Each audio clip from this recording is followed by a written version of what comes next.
Jakarta, Kompas.com, permasalahan yang membelit fintech peer-to-peer P2P. Landing Syariah PT Dana Syariah Indonesia DSI. Hingga kini masih belum terselesaikan. Perusahaan tersebut menghadapi keluhan. Tertundanya pengembalian dana dan pembayaran imbal hasil kepada para lender.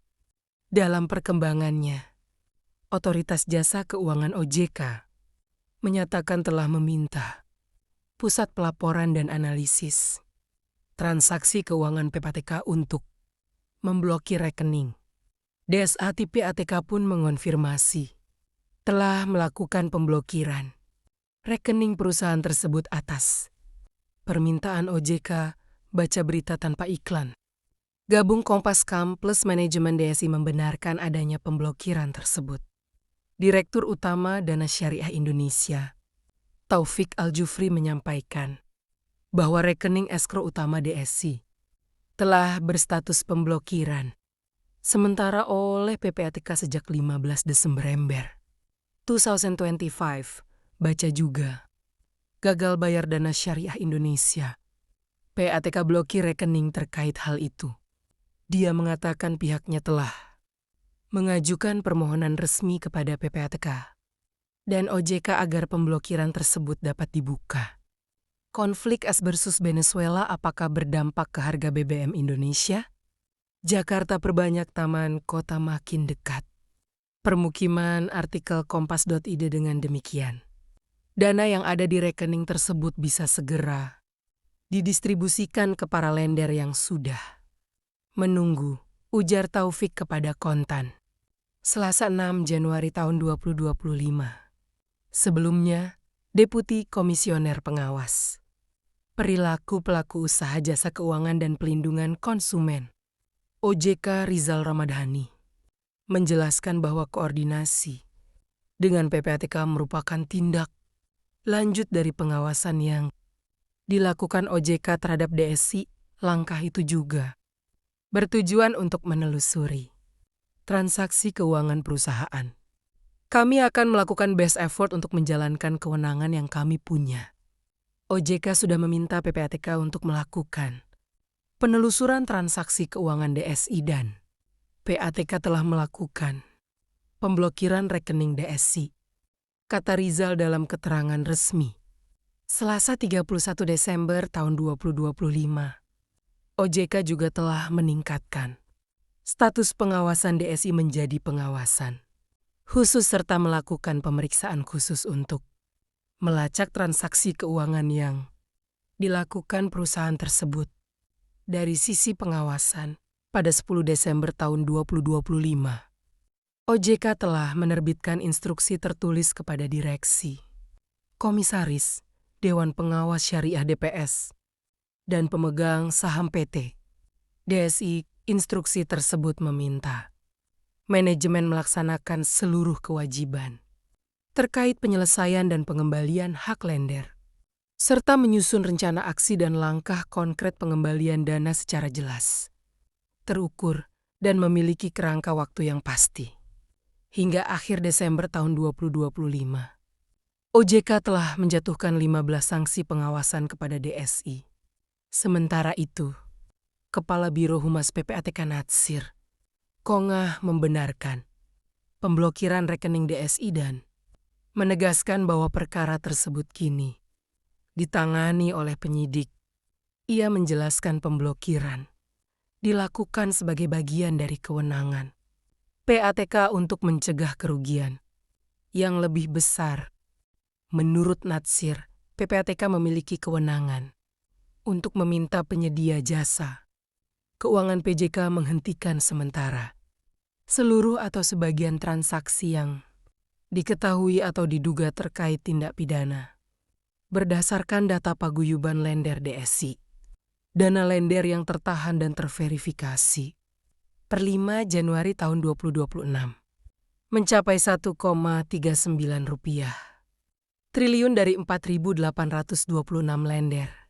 Manajemen DSI menyatakan telah melakukan pembayaran tahap awal kepada lender pada 8-10 Desember tahun 2025 meski realisasi tersebut dinilai belum memuaskan oleh para pemberi dana.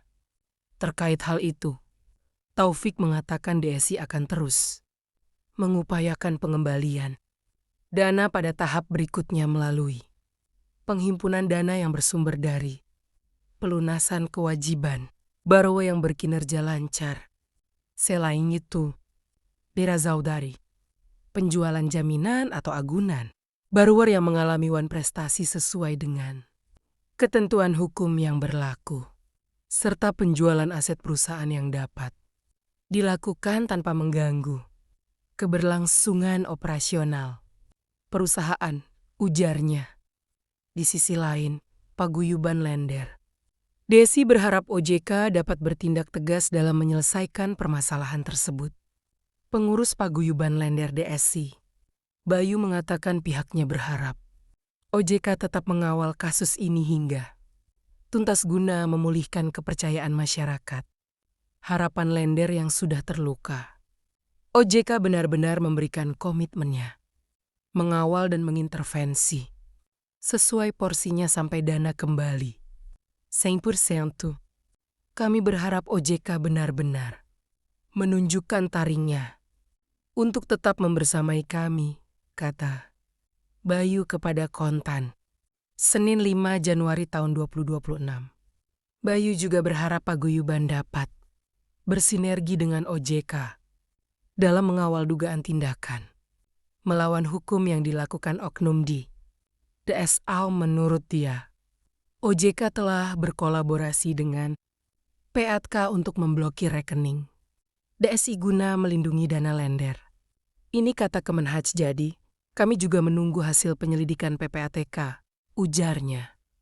Lebih lanjut, Bayu mengungkapkan, para lender saat ini tengah mempersiapkan rapat umum pemberi dana RUPD dengan manajemen DSI sesuai arahan JK. Ia menyebut OJK telah memerintahkan DSI untuk menggelar RUPD sebagai wadah resmi dan berkekuatan hukum guna mendorong transparansi data serta penyampaian proposal penyelesaian yang konkret.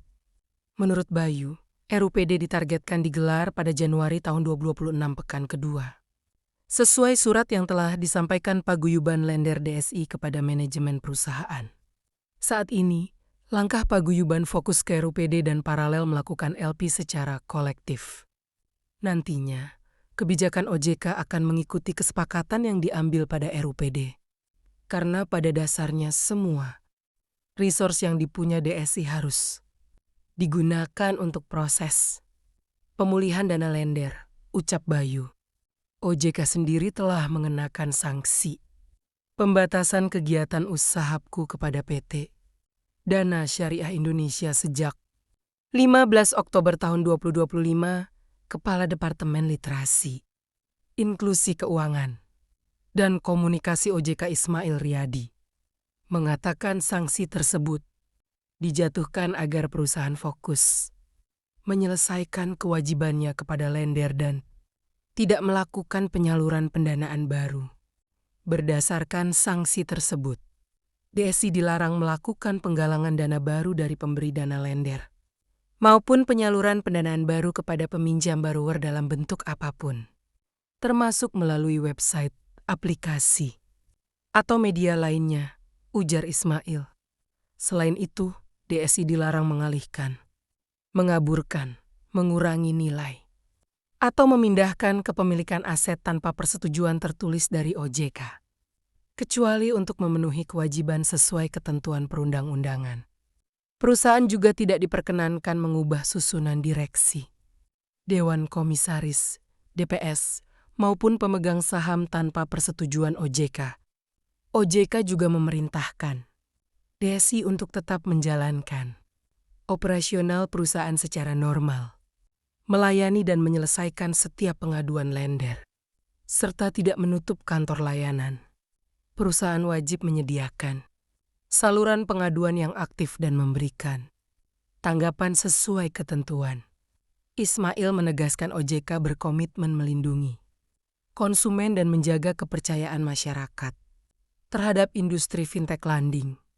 Ia juga mengimbau masyarakat agar hanya menggunakan platform fintech, lending yang berizin dan diawasi OJK serta memahami risiko layanan keuangan digital sebelum menempatkan dana.